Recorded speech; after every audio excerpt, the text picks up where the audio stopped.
Quinto Evangelio. El mundo cofrade según Granada.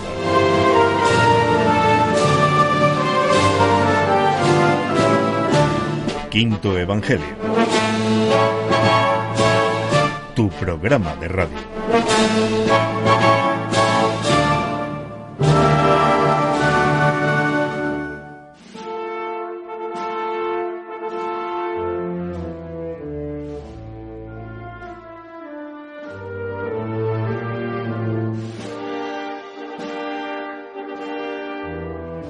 Bienvenidos a este paseo por tu ciudad de la mano de sus hermandades, al tiempo de la cultura cofrade y al programa que investiga en el pasado para soñar con un mañana mejor.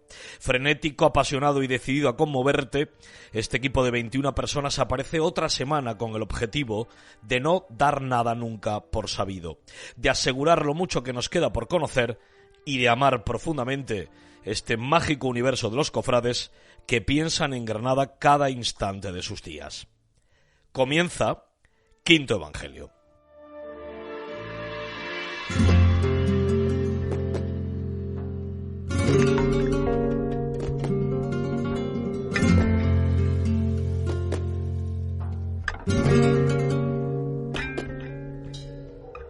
Hoy es el Santo de los Zapateros y el Día Mundial de la Pasta.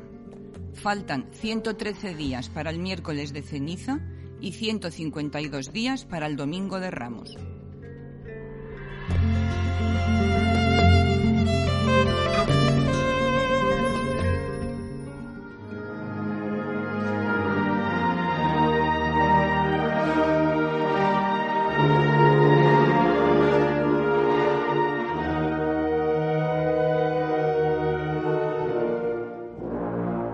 Como si el final de octubre fuera el diciembre de la Purísima. Así ha fructificado este programa que sale a las ondas el mismo día que Granada se convierte en adalid, caudillo y guía de la Inmaculada ante el Vaticano. De esto ya hace 405 años. Alicia Badía sigue orientándonos desde el inicio mismo y Francisco Starli mastica la noticia y la actualidad. Víctor Burgos e Inmaculada Nocete se encargan, ambos, a la vez, de las fechas, las gestas y de las efemérides de la ciudad más hermosa del mundo. Otro genio dice de Granada, otro genio escribe sobre Granada. Y qué bien lo cuenta Susana. En el itinerario de los sueños, la primera excursión la pone el doctor Palomino, señalando en seres escondidos en nuestro patrimonio. Viajamos casi 12.000 kilómetros hasta la Oceanía española con el profesor Adrián Contreras, y el más sensible de los poetas, y el más poeta de los quinto evangelistas, nos desnuda el alma con el frío de la vida. Es José Manuel Viedma. Llega entonces nuestra habitual catarata de cultura gracias a las historiadoras Beatriz López y Rocío Ortiz, que ponen énfasis en cómo eran las cruces de guía y los comienzos de los cortejos procesionales granadinos y desvelan qué es una coronación litúrgica en medio del barullo equivocado de estos años. Hay solo una voz en Granada como la de José Luis Domenech, y con ella nos explica el porqué del himno de España en las procesiones. El catedrático Miguel Luis López nos cuenta uno de los más oscuros episodios de la historia cofrade granadina, supresión de hermandades y chantaje arzobispal en el año de 1597. ¿Me dejáis que os aconseje cómo disfrutar y aprender a la vez? Oíd lo que nos cuenta Noemí Toral, hacedme caso. El doctor Peinado Guzmán nos trae las cartas que de Granada al Vaticano nos hicieron los más y mejores inmaculistas del mundo, y el profesor Juan Jesús López Guadalupe nos descubre a Alonso de Mena, el más fabuloso imaginero de crucificados que ha dado Granada. La doctora Carmen Bermúdez aborda el problema de la intervención en imágenes y al fin el genio sin parangón de Álvaro Abril toca hoy el capítulo de los bordados. Cada vez más interesante, amigo. Para completar el acertado, instruido y generoso equipo de 21 personas, Francisco Awin y su capacidad de hacerte llegar esta entrega, y el prioste de las ondas, el prioste de Quinto Evangelio detrás de todos nosotros, Jesús Ortiz. Escuchas el 7º programa del 6º año, la edición 181 de Quinto Evangelio. Acuérdate de una cosa, hay tanto por contar como por escribir. Ayer es mañana y tú estás invitado a disfrutar de esta entrega y a ponerla en práctica.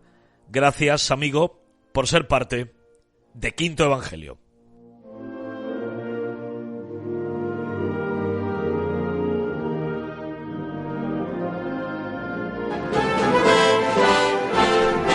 Doy fe, por Francisco Starling.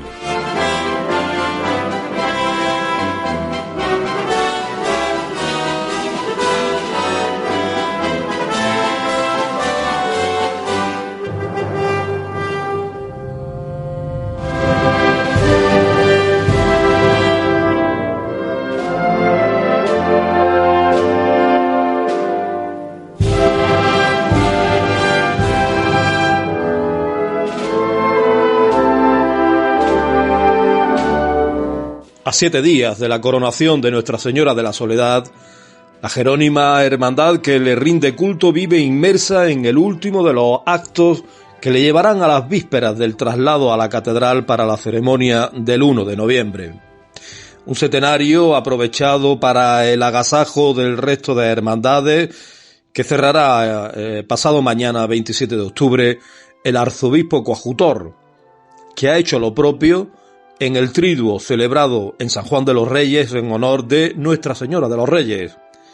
Gil Tamayo, con su pródiga presencia en la actividad cofrade, está abriendo un futuro más que prometedor, del que será muy partícipe la Real Federación de Hermandades y Cofradías, que ha completado las designaciones pendientes del calendario del curso, habiendo optado para la celebración de la Vigilia de la Inmaculada por la imagen de María Auxiliadora de la Hermandad Zaidinera de Salesianos, sumándose así al 75º aniversario de la Orden en Granada, y para el Vía Crucis oficial por nuestro Padre Jesús Cautivo, titular de la Hermandad de la Encarnación.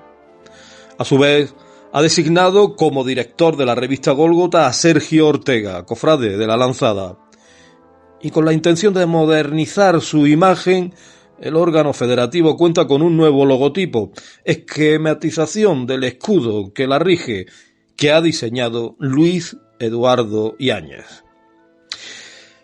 Por la festividad del último domingo del año litúrgico, la de Cristo Redentor, estuvo durante la víspera expuesto en besapiés el crucificado titular de la cofradía zaidinera del Jueves Santo, culminando la jornada la solemne Eucaristía en la que recibieron medalla conmemorativa los hermanos que han cumplido 25 años de afiliación a la Corporación Salesiana. Y en la festividad propiamente dicha, el Señor del Rescate, vistiendo la túnica de los castillos y leones y luciendo el escapulario de la granada de oro, permaneció a la veneración en un sencillo y armonioso altar efímero para el que sirvió como fondo el llamativo primer guión de la corporación. La Hermandad de la Lanzada, por acuerdo unánime del Cabildo de Hermanos, ha determinado la restauración de la imagen de María Santísima de la Caridad, encargándosela a Ana María López León y Óscar Martín del Pozo para una intervención que comenzará tras el martes santo venidero, de limpieza, sustitución de lágrimas y pestañas y realización de un nuevo candelero y brazo, pendiente la de las manos del informe y proyecto que debe solicitar la Junta de Gobierno. Para la cuadrilla de costaleras de la Dolorosa de Zúñiga se ha ido el premio a la mujer cofrade que otorga el joyero y cofrade José Ruiz Kiki, y el que otorga bajo la denominación Corpus Christi la Asociación de Ex Hermanos Mayores, en su 5ª edición, ha recaído en el célebre Francisco Andrés. En la tarde del sábado tuvo lugar la procesión de la Virgen de la Consolación y Correa de San Agustín, que la llevó de su sede en Santo Tomás de Villanueva por un recorrido que realizó estación en la parroquia de la Magdalena del convento del Corpus Christi de Agustinas Recoletas. San Rafael volvió a recorrer las calles de la feligresía de San Juan de Dios en la tarde del domingo, en su paso restaurado y redorado por Cecilio Reyes sobre los costales de su cuadrilla de costaleras y con el acompañamiento musical de la agrupación Dulce Nombre de Jesús. Juan Díaz Losada es el artista por el que se han determinado las Hermandades del Realejo para la próxima edición de su cartel de Semana Santa. Y para cerrar, una propuesta más que sugerente, la conjunta de las Hermandades del Silencio y Santo Entierro para el Vía Crucis oficial de la Cuaresma de 2024, que proponen rezarlo con la dolorosa de Nuestra Señora de la Soledad a los pies del Cristo de la Misericordia, recuperando una estampa que teníamos por irrepetible, pero que podremos volver a vivir 80 años después de aquella procesión en rogativas del Viernes de Dolores de 1944. Doy fe.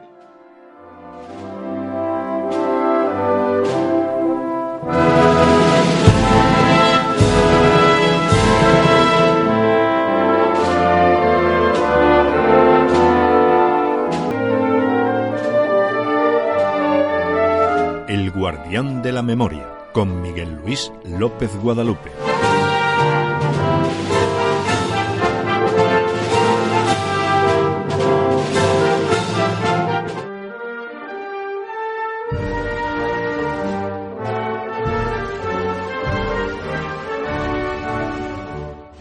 No deberíamos despedir el mes de octubre sin conocer precisamente aquello que de carmelitano tienen para la ciudad de Granada, inclusive por aquello de la festividad de Santa Teresa de Jesús. Hablábamos, mi querido Miguel Luis, te doy la bienvenida, ¿qué tal? Muy bien, todo perfecto. Me alegro muchísimo porque hablábamos, digo, el pasado programa del Nazareno de los Mártires. Déjame que te haga alguna aseveración, tú me dices si estoy en lo cierto o no. Es una hermandad, sálvese las distancias, lo más parecida en su época a las del siglo XXI que las que lo eran entonces, ¿no? Bueno, pues porque introduce precisamente el cortejo de penitentes portando la cruz. Ya existía el hermano de luz, ya existía el disciplinante y ahora aparece este nuevo, con lo cual el elenco de maneras de procesionar los hermanos dentro de los cortejos que hoy conocemos ya se queda completo a finales del siglo XVI gracias precisamente a estas hermandades de Jesús Nazareno. La importancia del Nazareno de los Mártires que nos hace sonreír por alegres, por ver cómo progresaba nuestra Semana Santa, nuestro mundo cofrade nos trae sin embargo la otra parte del programa de hoy, el año 1597. Miguel Luis, ¿qué sucede para que un arzobispo suprima todas las hermandades, procesiones y actos populares de fe? ¿Por qué se salvan solo 3 hermandades? Bueno, mira, en un primer lugar ya venía un proceso de vigilancia con mandamientos anteriores que en otra ocasión podremos comentar, y está ya en las manos de un arzobispo que era muy estricto, un gran defensor de la mitra, don Pedro de Castro, y no estaba dispuesto a pasar una más. Sin embargo, queda claro que la ciudad no se podía quedar sin procesiones. ¿Qué hacer? Volver a los orígenes. ¿Eran mejores las 3 más antiguas que las otras? Pues prácticamente todas adolecían de los mismos vicios, pero había que dejar procesiones en la tarde y en la noche del Jueves Santo y en la tarde del Viernes Santo. Yo creo que este es el motivo por el que se respetan. Y estas son las de la tarde del jueves y las que lo hacen el viernes, ¿no? Efectivamente, en orden de salida, pues primero las Angustias, después la Veracruz y ya el viernes la Soledad. ¿Es un guiño a la historia? Sí lo es. Es también una necesidad impuesta por la propia religiosidad popular. Aquello era difícil de contener. Tomar medidas de este tipo no fueron fáciles. La Hermandad del Crucifijo, que era la penitencial que estaba en el convento de los dominicos, llegó incluso a Roma, interponiendo apelaciones y recursos a esta supresión que hizo el arzobispo Pedro de Castro. Entiendo que no tuvieron toda la fortuna que esperaban apelando a la máxima instancia, ¿no? No la tuvieron porque lógicamente siempre se respetaba la autoridad del ordinario. Déjame una última pregunta al respecto, porque no sé hasta qué punto es legendario o es cierto. ¿Qué hay de veraz en que la que no costeaba el dorado del altar mayor catedralicio, o en definitivo de interior catedralicio, no podía seguir existiendo? Bueno, es que yo creo que esto no corresponde a la época de Pedro de Castro.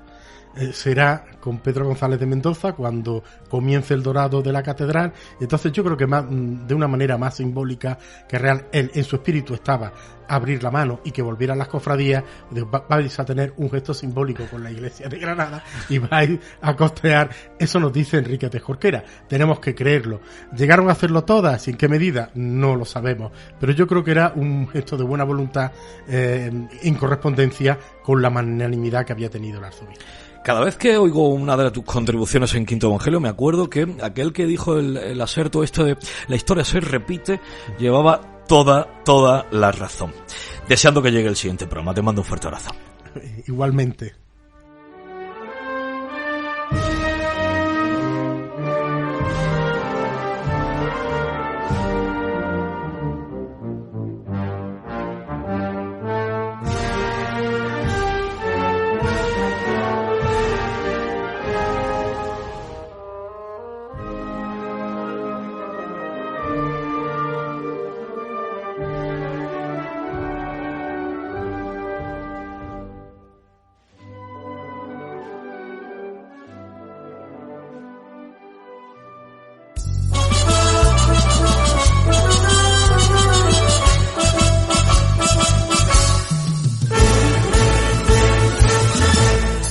Tal día como hoy, en 1986, hace 36 años, es aprobado el régimen interno de la Hermandad de Salesianos, donde se instaura el pregón, que con el tiempo es presentación literaria de su cartel.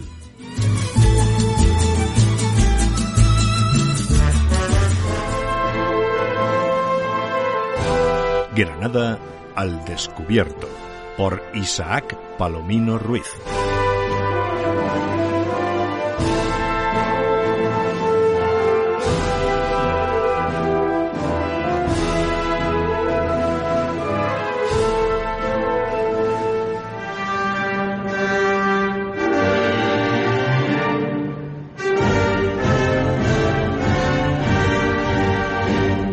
Hoy vamos a dirigir nuestro paseo acompañados por el susurro del río Darro, con las tonalidades doradas con que viste el otoño los árboles de una de las calles más bonitas del mundo, la carrera del Río de Oro.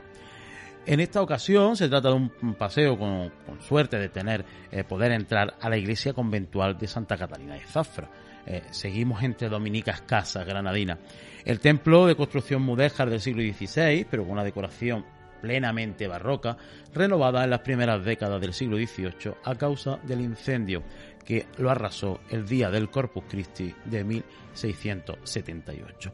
Allí, entre pequeños retablos secundarios, donde se alojan imágenes de la talla casi toda de la familia de los Mora, vamos a tener esa gran nave presidida por un impresionante retablo muy vinculado tanto a esta familia, a esta saga de artistas que hemos hablado, los Mora, en la escultura de sus titulares, Santo Domingo y Santa Catalina de Rizzi, esa monja dominica que vemos en el lateral, y a nuestro increíble pintor y escultor José Risueño, con el tondo central de la parte superior que aloja a la Santísima Virgen del Rosario, patrona y titular de la Orden Dominica. Pues bueno, sobre el espacio que acoge el lienzo de la Virgen del Rosario encontramos un arco triunfal, una exaltación arquitectónica donde se alojan las glorias marianas por excelencia, las letanías lauretanas. No olvidemos nunca reconocer estos elementos allá donde vamos, puesto que acaban dispersos por los distintos espacios de nuestros templos. Yo quisiera hoy que, buscando esas letanías lauretanas, nos fijásemos en los espacios cuadrados o los espacios geométricos que la engloban, que la recogen, esos casetones que van recorriendo ese arco triunfal de la parte superior y que, puesto a imaginar y puesto a diseñar, podríamos estar viendo justo ahí, rematando ese retablo, las portadas, los frontispicios de muchos libros de venia o libros de reglas para nuestras hermandades y cofradías que pasearían en plena Semana Mayor el arte plenamente granadino, nacido en Granada, por Granada y para Granada.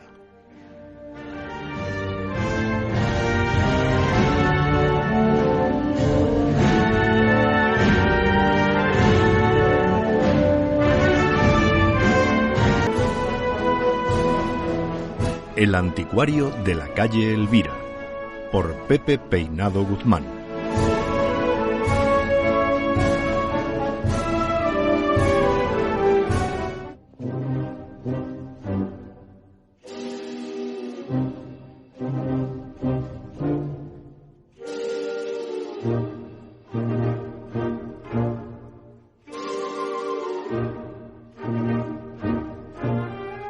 Buenas, don David.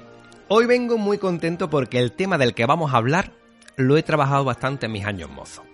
Como bien sabes, tal día como hoy de hace 405 años, o sea, en 1617, el rey Felipe III le pidió a la Universidad de Granada que argumentase ante el Papa Paulo V y defendiese ante Roma el misterio de la Inmaculada Concepción. Aprovechando esa efeméride, te traigo algunas anécdotas sobre las cartas que se enviaron a Roma al Papa para que definiese el dogma. En primer lugar, te diré que los españoles fuimos bastante pesaditos con el tema de la Inmaculada, hasta la exasperación. Pero lo triste fue que después de ser tan jartibles, el dogma se definió a instancia de la Conferencia Episcopal Francesa a mediados del siglo XIX. En segundo lugar, también te diré que todas estas cartas de la corte a la Santa Sede también tenían un componente político. Es decir, las batallas que no se ganaban en Europa por las armas, de alguna manera, en aquel contexto, se pretendían ganar con la diplomacia ante el Papa. Hoy en día lo que su santidad diga nos la puede traer al pairo, pero en el siglo XVII no. Dicho esto, todo esto tiene su comienzo en Granada. Es verdad que la explosión inmaculista eclosionó en Sevilla con la famosa pelea de los dominicos del convento de Regina en 1615. Pero ya en 1602, nuestro arzobispo don Pedro de Castro escribe a Felipe III vinculando los descubrimientos del Sacro Monte a la noticia más segura de la Concepción. Felipe III envía una carta a Paulo V en 1615 solicitando la definición e incluso envía una alegación. El rey no estaba muy convencido, pero por presiones lo hace. Y el nuncio estaba absolutamente en contra. Este es el plan.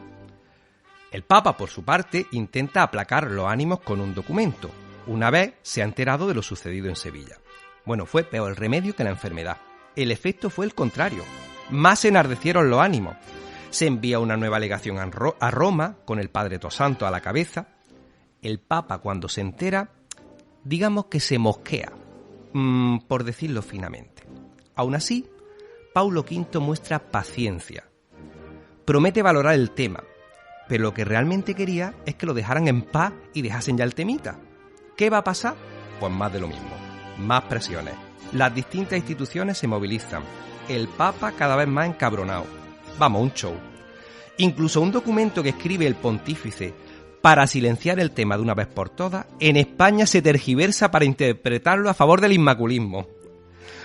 Pues en lugar de calmarse en España, envían 2 delegaciones a Roma, al frente de las cuales estaba el obispo de Osma primero y el de Murcia después. El nuncio en contra. El Papa se tiraba ya de los pelos.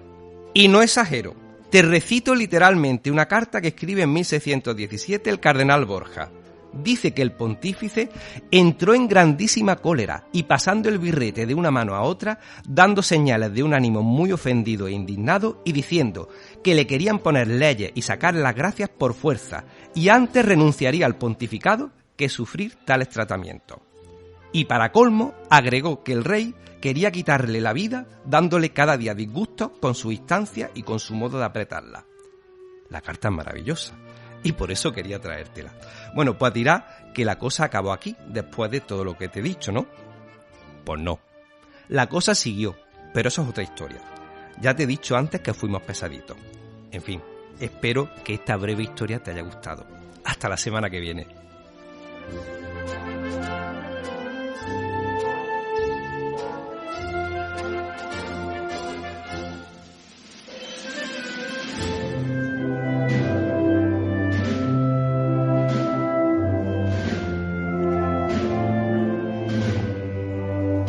Cuando se hace una restauración se busca también la historia de la obra, de dónde viene, qué ha sido antes, porque muchas veces son obras reutilizadas, readaptadas de otras hermandades que no querían unos respiraderos, lo ha cogido otra hermandad y han cogido esos respiradores y lo han transformado en un altar. Entonces todas esas transformaciones que tiene la obra, también el restaurador tiene que saber por qué han sido y si pueden recuperarse o no, o tienen que mantener el uso actual que tienen, ¿no? O imágenes religiosas también, las imágenes titulares muchas veces también se han compravendido a distintas hermandades y se han transformado, han pasado por la mano de un escultor. Y ahora ¿qué hacemos? ¿Recuperamos lo antiguo? ¿Hasta qué punto ha retallado o ha repolicromado y ha estropeado la policromía el escultor que le ha tocado? Todo eso es muy importante y eso debería estar reflejado en lo que es esa ficha técnica, ese inventario que refleja lo que son los datos más importantes de la historia de cada pieza.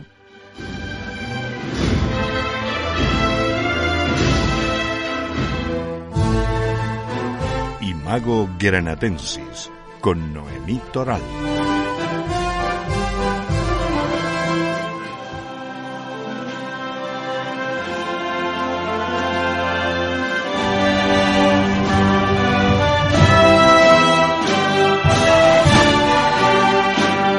Ni a Noemí, ni a Imago, ni a esta casa le gusta lo ortodoxo. Es más, nos gusta lo heterodoxo. Amiga, ¿cómo estás? Bueno, pues no sé, o sea, pendiente de qué es lo que me planteas esta semana. Pues fíjate, para un 25 de octubre, para despedir el mes de octubre, que yo te hable de Inmaculada, puede sonar extraordinariamente extraño, ¿verdad? Muy tempranero. De la heterodoxia. Estamos celebrando hoy que hace 405 años el mismísimo rey de España le pedía a nuestra universidad que le argumentara al Papa por qué la Virgen era Inmaculada. La fecha y el hito es tan importante que yo me he acordado que en las vísperas de la Inmaculada, entre el 7 y el 8 también, patronas de la diócesis, patronas de pueblos cercanos, acuden a la ciudad para que sus imágenes titulares pues presidan esta procesión que nació con Inmaculadas. Ahí tuvo su origen.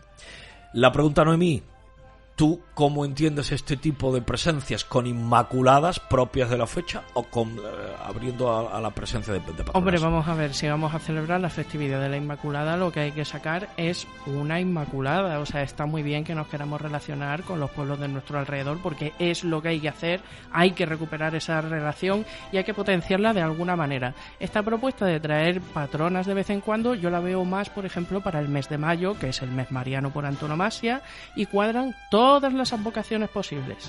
Pero si vamos a celebrar la Inmaculada, necesitamos la Inmaculada en la calle. Oye, y dicho esto, yo creo que te puedo preguntar cuáles son las que se te están viniendo a la cabeza de las grandes obras de la Inmaculada Concepción que existen en nuestra ciudad para que presidan en este cortejo. Te cuento, la gran Virgen de San José de los Mora ya estuvo excelentísimamente en nuestras calles, la viendo los favores de Pablo de Roja. Efectivamente, la otra que se me venía a la cabeza, fíjate, me estoy acordando de la que tienen en San Antón. Nada. Que es de estilo canesco, o sea, es su mismo esquema, pero es de grandes dimensiones. Y yo creo que en la calle estaría muy guay. Aquí viene al pelo perfectamente que nos visite la del Endín, junto con la sacristía de la catedral, la mejor Inmaculada del mundo. Claro.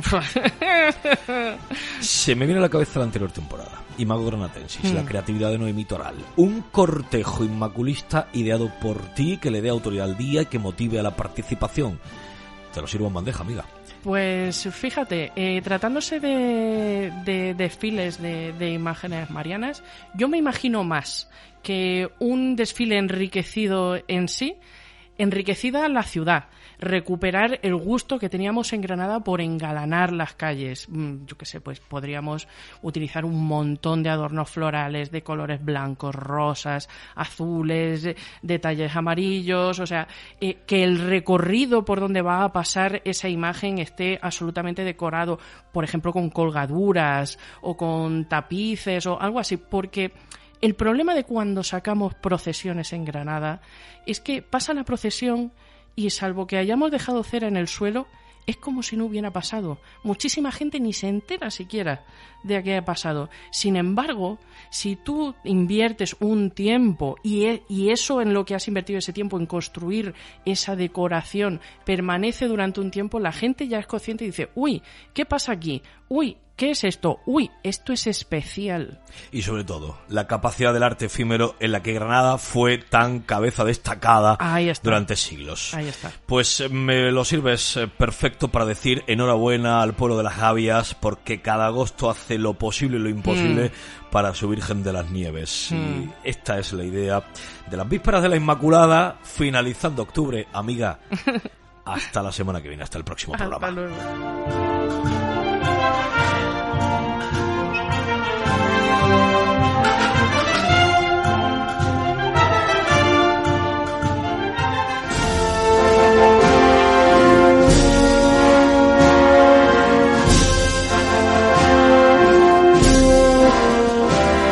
¿Sabías que el himno de España o Marcha Real suena a la salida o entrada de nuestras imágenes desde 1805? Fue tras la decisión de Carlos IV de concertar la Semana Santa en una procesión única, que haciéndose cargo la corona de los gastos de la misma, quisieron que los honores de rey se tributaran a las imágenes de Cristo y de la Virgen con los acordes del himno nacional.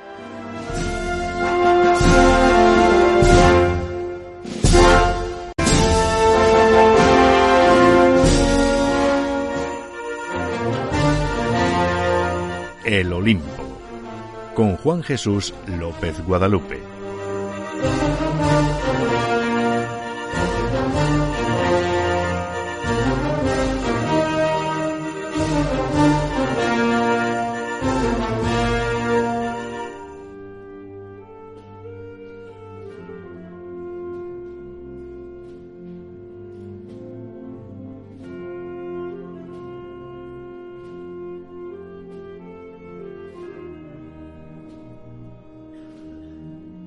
En esta sección escalamos a las alturas del arte. En esta sección intentamos subir a la meca, efectivamente, de la gran producción que tiene también su relación con el mundo cofrade. Responde, codirige Juan Jesús López Guadalupe Muñoz. Amigo, gracias por venir. Me alegro mucho de saludarte. Igualmente.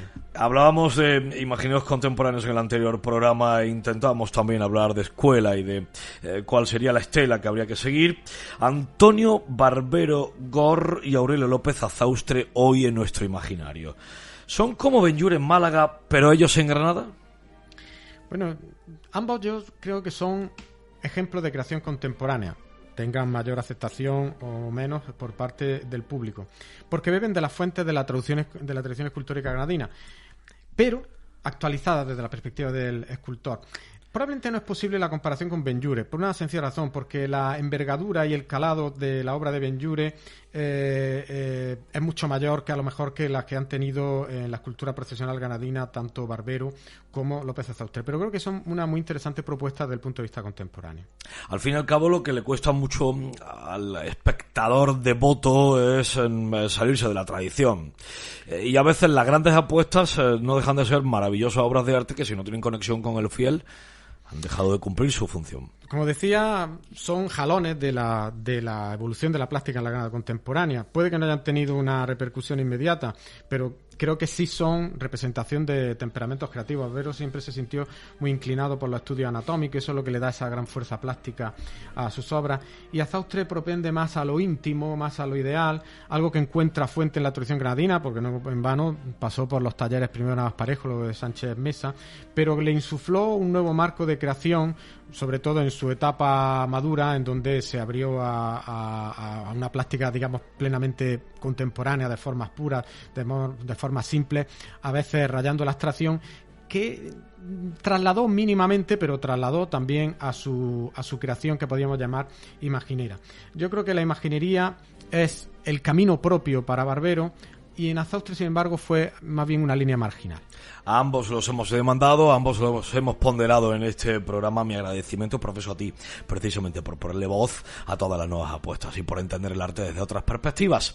Te espero en el siguiente programa, te espero en el siguiente Quinto Evangelio. Allí estaremos.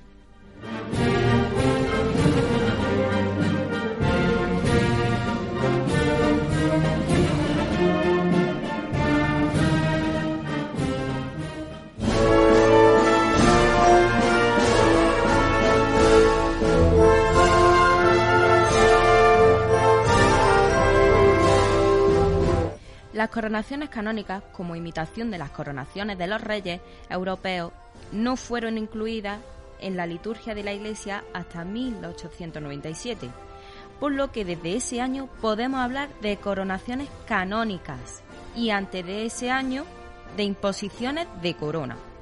Pero en 1846, y por deseo y empeño de la reina Isabel, se coronó a la Virgen de las Angustias, rezando en los carteles ese título por mandato de la Corona de España, por lo que Granada, como precedente de las coronaciones de la Iglesia Católica, juega un papel predominante.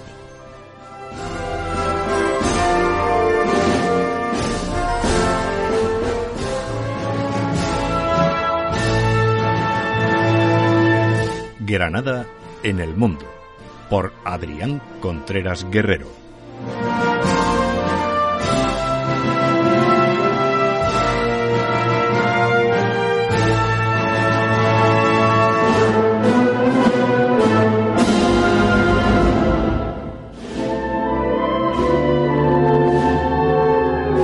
La historia del indiano Juan de Osorio, natural de Illora. En el pueblo de Illora, una de las denominadas 7 villas del noroccidente granadino, se conserva una interesante documentación que nos habla de la historia de Juan de Osorio Crespo, que pasó a las Indias en 1686 al ser nombrado secretario del Santo Oficio de la Inquisición, concretamente en la Ciudad de México. Una carta que envió a Illora el 8 de abril de 1700 nos ofrece uno de los mejores retratos de la mentalidad indiana del momento. En ella advertía que mandaba en la siguiente flota un regalo para la iglesia del pueblo, en el que había sido bautizado, consistente en una inmaculada de marfil, abro comillas, que siendo hecha de un colmillo de elefante oblicuo y de una pieza menos los pedazos del manto, es un milagro, cierro comillas. Asimismo, mandaba para su casa una naveta en forma de pelícano, una caja de nácar y una muceta de encaje de Campeche. También consta el envío de otros socorros para parientes suyos, como una serie de joyas para su hermana doña Ángela Crespo, que según cierta documentación conservada en la misma iglesia de Illora, eran públicas y notorias entre el pueblo de Illora, lo que nos da una idea del impacto que estas costosas alhajas americanas tenían en el medio rural granadino. Pero no se queda aquí la cosa, pues también sabemos que Osorio envió 2 leones de porcelana de China, que se colocaron junto a la Inmaculada de marfil en el retablo del Nazareno, un incensario grande y 2 navetas de plata, de las cuales una era de nácar. De nuevo, se trataba de objetos de carácter exótico procedentes del llamado Galeón de Manila, una ruta comercial que comunicaba Europa con China a través de México. 2 años después de esta misiva, cuando contaba 48 años, don Juan falleció a bordo del navío que lo traía de vuelta a casa, truncando así su ansiado tornaviaje. Este nuevo protocolo notarial, que se conserva a propósito de su testamento, nos informa de otros envíos que el indiano de Illora había mandado desde México para beneficiar a los miembros de su casa.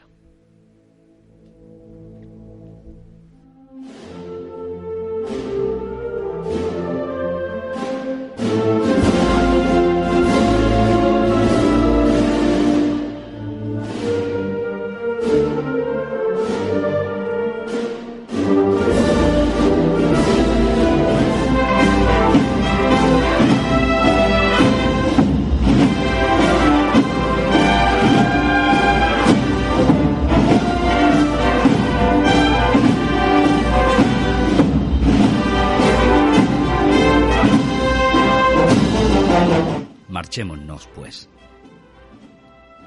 Si vienes a buscarme, permíteme un segundo nada más.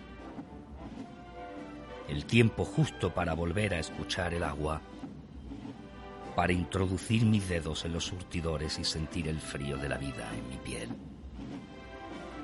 Si vienes a buscarme, permíteme eso, un segundo nada más.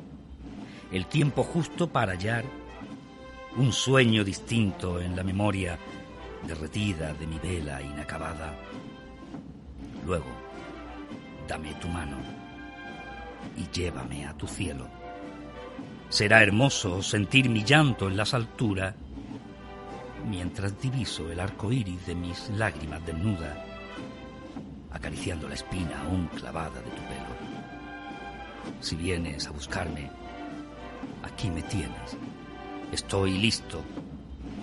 He repartido con enjundia todos mis besos, dejado vacío de ellos mi bolsillo, donde apenas, ya solo distingo en el delirio de mi alma el atardecer de un murmullo, borracho de aguardiente. Ahora veo mis besos entre tantas gente y divino de amor, tembloroso el tuyo.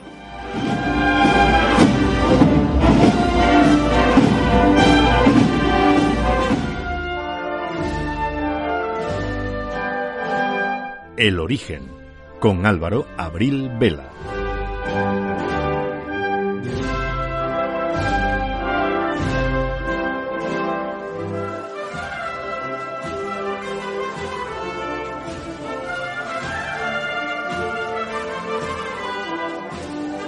Toca el rebato el quinto evangelio de esta semana y lo hacemos siempre con el origen, gracias a la presencia, a la inestimable e impagable presencia de Álvaro Abril Vela. ¿Cómo estás, amigo? Estamos. Ya se va notando que octubre pues trae un montón de encargos detrás y un montón de exigencias cofrades, ¿verdad? Nuevo curso, nuevos retos y nuevas metas. Lo despedimos en quinto evangelio este mes y lo hacemos abordando el mundo del bordado cofrade. Ajá. Mientras Málaga ha buscado la dimensión, el bordado clásico era llano y tendido. ¿Modas o la necesidad de aparatosidad tan del gusto de los cofrades, Álvaro? Por supuesto, moda. El mundo cofrade, como todo el mundo de la estética, se mueve por moda. E incluso, como tú decías, Málaga ha rebajado los volúmenes, ha rebajado la profusión del bordado y al final lo clásico siempre resurge. Si yo te tuviera que preguntar ahora mismo cuál te parece el bordado granadino más trascendental, ¿qué respuesta tendrías? Bueno, el mundo del bordado granadino en lo cofrade se promulga más bien poco. Me iría más a los fantásticos ternos que tenemos en el Museo de la Catedral, como ejemplo. Y fíjate, ¿hemos infravalorado en exceso el bordado de aplicación? Quizás sí, pero porque no se han usado las técnicas más ortodoxas ni los mejores materiales para proceder con este tipo de técnicas. Pareciera una cosa que donde los eruditos ponderan y el pueblo llano, pues se pasa la decisión de los eruditos por otro lado, claro. Sí. Como te decía, creo que no es tanto el problema de la técnica en sí, sino de la calidad de las piezas que se han hecho en su mayoría. Oye, se me estaba escapando. ¿La imagen de Cristo con túnica bordada o lisa? Por supuesto, siempre bordado. Mi querido Álvaro Abril, despido octubre, feliz por aprender tanto a tu lado y porque nos hagas disfrutar tanto semana tras semana cerrando el quinto evangelio. Te mando un fortísimo abrazo. Gracias una vez más.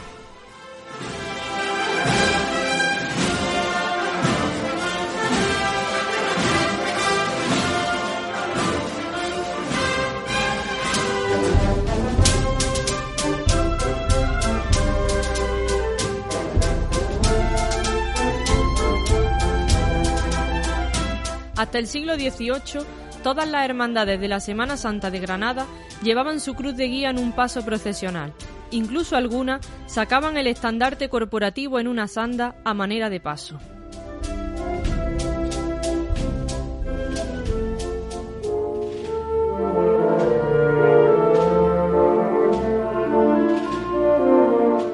Llegamos al final de este programa, que ha sido posible gracias a la edición estética y mimada de Jesús Ortiz. Las nuevas tecnologías y el contacto con todos vosotros, como siempre, en manos de Francisco Wim. Y yo, en nombre de los demás, esto es, de las 20 personas que hacemos este espacio, te doy las gracias por tanto que nos das. Te cito en una semana, en un siguiente martes, donde te estaremos esperando con un nuevo programa. Hasta tanto, quédate con nuestro afecto y no olvides que sin ti no tendrá sentido Quinto Evangelio.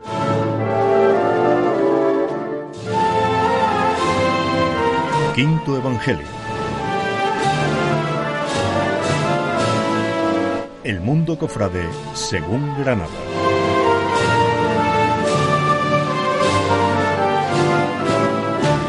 Quinto Evangelio.